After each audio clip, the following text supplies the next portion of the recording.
Do you completely control your actions? This may seem like an obvious question at first. Think it over, though. What did you eat for breakfast this morning?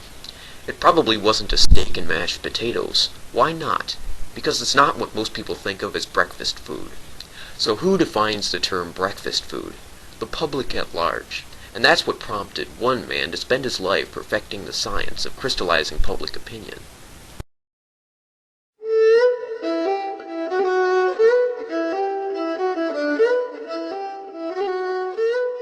In December of 1912, an unemployed 20-year-old named Edward Louis Bernays was still trying to figure out what to do with his life. One cold morning in Manhattan, he bumped into an old friend on the Ninth Avenue trolley. The man was Fred Robinson, owner of two low-profile medical journals called the Medical Review of Reviews and the Dietetic and Hygienic Gazette. He asked Eddie, "How'd you like to help me run the Review and Gazette?" Eddie, despite knowing little about medicine, accepted the job on the spot. The big break for the enterprising pair came when they partnered with an actor named Richard Bennett to produce a play called Damaged Goods. The plot revolved around a man with syphilis who married and had a child with the disease. The play violated early 20th century taboos on so many levels that few people ever thought it could be produced, but Eddie was determined to make it happen.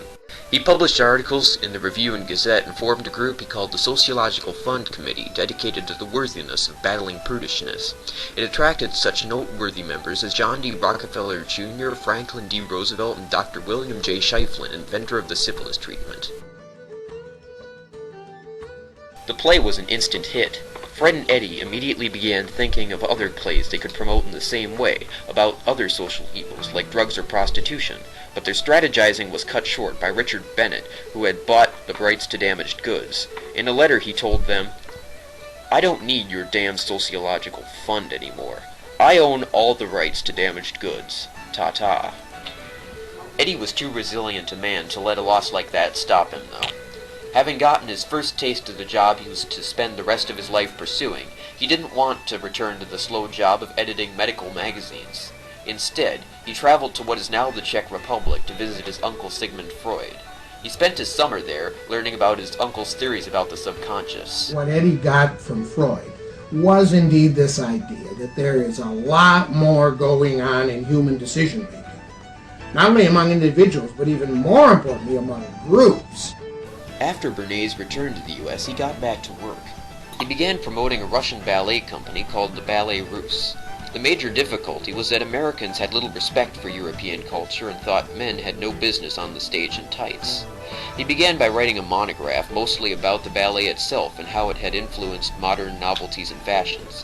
He used the pen name Abern Edwards so people wouldn't recognize him as the same person who wrote a similar article for the magazine Vanity Fair. Bernays attempted to get the Ladies' Home Journal to run pictures of the ballet, but they wouldn't because they felt the dancers' skirts were too short. After he had a couple of painters add a little length to the skirts, 2 pages of color photos reached millions of subscribers. Then there was the problem of building the reputation of the principal dancers. He tried calling a press conference, but only one newspaper showed up.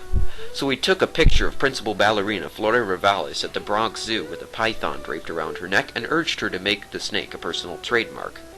As he explained it later, Flora Revalis might well have had to wait years for national recognition. That snake took up a lot of lag time.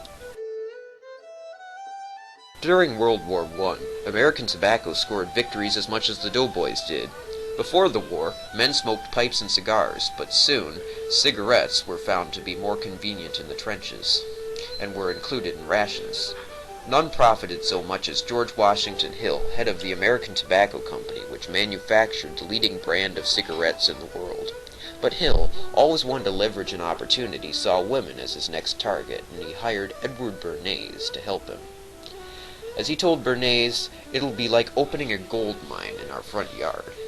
Bernays started by promoting cigarettes as a diet aid with slogans like "Reach for a Lucky instead of sweet," seeking endorsements from doctors and encouraging home economics experts to stress the importance of cigarettes in homemaking. The difficulty was that, in society's eyes, the morals of women who smoked were questionable, so Bernays staged an event that would change the way women were viewed forever. Men have invoked a taboo against women smoking in public. Can you do anything about that? I said, let me think about it. Bernays called a young women's rights activist he knew and sent her memos to pass out to her friends. He called for elite young women to march down Fifth Avenue on Easter Sunday in full view of church-going crowds and light torches of freedom. Along the route, they would be joined by women from various other churches. In all, 10 women challenged gender roles by smoking their cigarettes in the Gala Easter Parade. The newspapers had been contacted beforehand, and the story spread like wildfire. Soon, women all over the country were sporting their own torches of freedom. He knew this would be an outcry, and he knew that all of the photographers would be there to capture this moment. And so he was ready with a phrase, which was torches of freedom. Probably the most ambitious campaign Bernays masterminded was the one that made green fashionable. Nowadays, few people in public relations would try it, even fewer would know how. But Edward Bernays defined the profession. He invented the science of ballyhoo. Why would he even attempt it, though? Because his employer, George Hill, CEO of American Tobacco, had just spent millions of dollars to advertise the Lucky Strike package and vehemently refused to change it.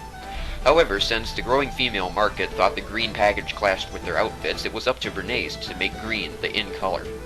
Bernays used what he called Big Think. It was his own style, roundabout way of changing, not the image of a product, but the population's conscious and subconscious desires for it. He asked shopkeepers to make green window displays and got French fashion designers to make green clothes. He went so far as to convince a doctor to publish an essay saying green vegetables were good for you. Soon everyone got into the green craze, while Bernays put the icing on the cake, an event he called the Green Ball. Naturally, the dresses were green, the decorations were green, and all the proceeds went to charity. The elite of society were invited. Suddenly, green was all the rage, and Lucky Strike sales went through the roof. In 1923, Bernays published the first book ever written on the how-to of propaganda, titled Crystallizing Public Opinion, a pioneer work which has become a classic and is still widely used in the field of public relations today. The public had come a long way in such a short time. Just a little under 4 decades earlier, the railroad magnate William Henry Vanderbilt had famously told a reporter, "The public be damned." Now Edward Bernays was proving that modifying the opinion of the public was a success story waiting to happen for any company who cared to hire him, causing him to be in high demand. He raised his fees because of the demand, and also because he believed that people wouldn't take his advice unless they paid more for it. And, as he pointed out, he was no miracle worker. As he said often, people go where they want to be led. In the mid-1920s, Beechnut Packing Company, a huge bacon producer, hired Bernays to increase their slumping bacon sales. The most common tactic of the day would have been to attack the other bacon companies, but Bernays saw things a bit differently. He found that Americans ate less for breakfast because they were in a hurry in the morning. So he convinced a doctor he knew in New York to write the colleagues to see if they endorsed a light or a hearty breakfast. Hearty won a landslide victory, the word spread through the media, and Americans followed the advice. Bernays promoted bacon and eggs as the best way to start your day, and the modern American breakfast was born. The after effects of the campaign are still felt today.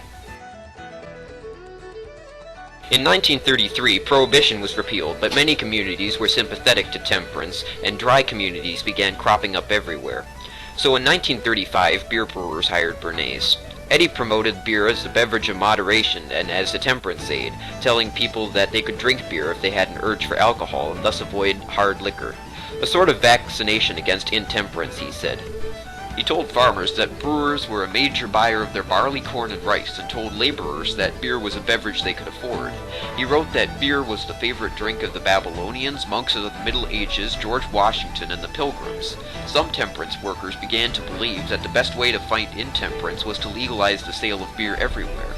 France may like its wine, and Russia its vodka, but Bernays made sure that modern America's beverage of choice is beer.